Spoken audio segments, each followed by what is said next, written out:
සංගීතය, නර්තනය, නාට්‍ය කලාව මේ දේවල් සාහිත්‍ය කලාව කාව්‍යකරණය මේ දේවල් කොහොමද තිබ්බේ කියලා අපි අද කතා කරමු. ඇත්තටම කිව්වොත් අපි දන්නවා අපේ සාහිත්‍යයේ ජාතක කතා ගොඩක් බෞද්ධ සාහිත්‍යය තොරතුරු කුරුණෑගල යුගයට සමගාමීව සිද්ධ වෙලා තියෙනවා. ඒ විතරක් නෙමෙයි හතරවෙනි පරාක්‍රම බාහු රජුරුවන්ගේ ගුරු හාමුදුරුවෝ සංස්කෘත සාහිත්‍ය ආදී ලලිත කලා ක්‍රියාකාරකම් පිළිබඳව හසල දැනුමක් තිබුණ භාෂා පිළිබඳව මහා විශාරදයෙක් වෙච්ච කෙනෙක් බවට බොහෝවක් තොරතුරු තියෙනවා.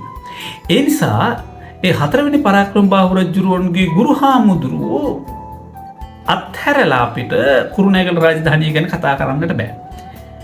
හතරවෙනි පරාක්‍රම බාහු රජුරුවන්ගේ ගුරු හාමුදුරුවෝ කියලා කියන්නේ තෙලුගු හාමුදුරුවෝ කෙනෙක්. දකුණු ඉන්දියාවෙන් ආපු ස්වාමින් වහන්සේ කෙනෙක්.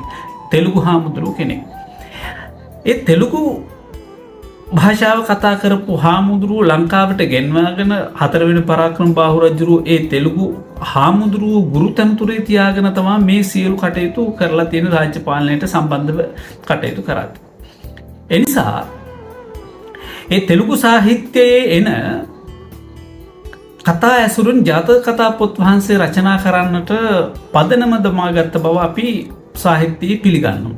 ඒ හින්දා තමයි අපි ඒ ආරම්භය දුන්න නිසා ජාතක කතා පොත් වහන්සේ ප්‍රබන්ධ කිරීමේ ගෞරවය හතරවෙනි පරාක්‍රම බාහු රජුරුවන්ට දෙන්නේ. උම්මග්ග ජාතකයෙන් ආරම්භ වෙන මේ ජාතක කතා ප්‍රබන්ධකරණය ගැන අපි සාහිත්‍යවේදීන් සිංහල භාෂාව කරන අය ඉතිහාසය සාහිත්‍ය කලාව පිළිබඳ හොයන අය දන්නවා.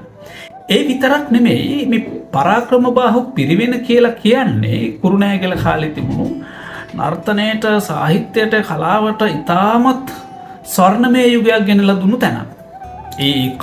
ඒක ඉතාම විශිෂ්ට තැනක්. ඒ විශිෂ්ට තැනක් බවට පත් කරගන්නට මේ තෙලුගු හාමුදුරුවරු මූලික වෙලා කටයුතු කරලා තියෙනවා.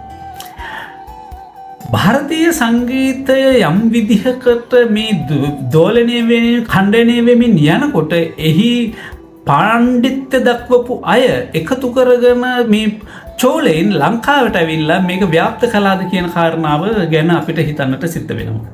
ඇත්තටම ඒ චෝල හාමුදුරුවෝ කෙනෙක් නිකන් එන්නේ නැහැ. ඔවුන් සංස්කෘතියක් අරගෙන එන්නේ. ඒ සංස්කෘතිය තමයි පිරිවෙන් තුළ ක්‍රියාත්මක කරන්නේ. මේ සංස්කෘතික අංග දියුණු කරන්නට ඒවා ප්‍රවර්ධනය කරන්නට පරාක්‍රම බාහු රජුරුවන්ගේ අනුග්‍රහය යටතේ මේ පැරකුම්බා පිරිවෙන දායක වෙලා තියෙනවා. එනිසා